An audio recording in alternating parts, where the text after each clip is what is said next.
ತಾಲೂಕಿನ ಹಲವು ಕಡೆ ಕಾರ್ಖಾನೆಗಳು ರಾಸಾಯನಿಕ ತ್ಯಾಜ್ಯವನ್ನು ಅನಧಿಕೃತವಾಗಿ ಸುರಿದು ಪರಿಸರ ಮತ್ತು ಜನರ ನೆಮ್ಮದಿಯನ್ನ ಹಾಳು ಮಾಡ್ತಾ ಇವೆ. ಈ ಕಾರ್ಖಾನೆಗಳ ವಿರುದ್ಧ ಕಠಿಣ ಕ್ರಮ ಕೈಗೊಳ್ಳಬೇಕು ಎಂದು ಒತ್ತಾಯಿಸಿ ಕರ್ನಾಟಕ ರಾಜ್ಯ ರೈತ ಸಂಘ ಮತ್ತು ಹಸಿರು ಸೇನೆ ಮತ್ತು ಪ್ರಜಾ ಸಂಘರ್ಷ ಸಮಿತಿ ವತಿಯಿಂದ ತಹಶೀಲ್ದಾರ್ ಮತ್ತು ಗ್ರಾಮಾಂತರ ಠಾಣೆಯ ಪೊಲೀಸರಿಗೆ ಗುರುವಾರ ಮನವಿ ಪತ್ರವನ್ನು ಸಲ್ಲಿಸಿದ್ದಾರೆ.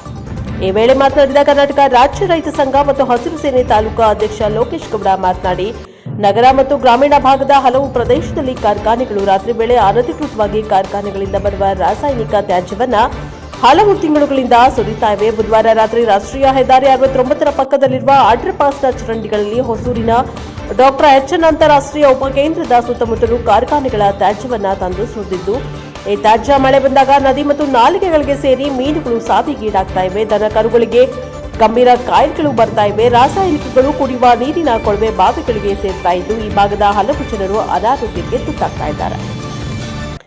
ಅಕ್ರಮವಾಗಿ ತ್ಯಾಜ್ಯವನ್ನು ತಂದು ಸುರಿಯುತ್ತಿರುವ ಕಾರ್ಖಾನೆಗಳ ವಿರುದ್ಧ ಕಠಿಣ ಕ್ರಮವನ್ನು ಕೈಗೊಳ್ಳಲು ಈ ಹಿಂದೆ ಚಿಕ್ಕಬಳ್ಳಾಪುರದ ಪರಿಸರ ಮಾಲಿನ್ಯದ ನಿಯಂತ್ರಣ ಇಲಾಖೆಗೆ ದೂರು ನೀಡಿದ್ರೂ ಸಹ ಈವರೆಗೂ ಯಾವುದೇ ಕ್ರಮ ಕೈಗೊಂಡಿರುವುದಿಲ್ಲ. ತಕ್ಷಣ ಸಂಬಂಧಿಸಿದ ಇಲಾಖೆಗಳು ಸೂಕ್ತ ಕ್ರಮವನ್ನು ಕೈಗೊಳ್ಳಬೇಕು. ತಪ್ಪಿದಲ್ಲಿ ಮುಂದಿನ ದಿನಗಳಲ್ಲಿ ಇವರ ವಿರುದ್ಧ ಬೃಹತ್ ಹೋರಾಟವನ್ನು ಹಮ್ಮಿಕೊಳ್ಳಲಾಗುವುದು ಎಂದು ತಿಳಿಸಿದರು.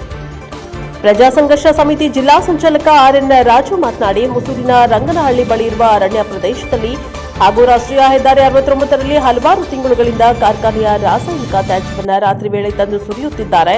ಇದರಿಂದ ಪಕ್ಕದಲ್ಲಿರುವ ಪರಿಸರ ಹಾಳಾಗ್ತಾ ಇದೆ. ಪ್ರಾಣಿ ಪಕ್ಷಿಗಳಿಗೆ ಸಾಯ್ತಾ ಇವೆ.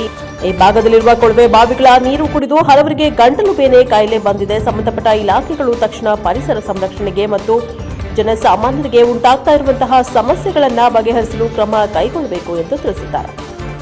ಇದೇ ಸಂದರ್ಭದಲ್ಲಿ Muddugangappa, Ramachandra Reddy, BR Sanath Kumar, HS Lakshminarayana, G Rajanna, Dinesh Kumar, Chandrashekar, Narasimhamurthy ಮುಂತಾದವರು ಹಾಜರಿದ್ದರು. News bureau Dhananjay HP, Gauribidanur.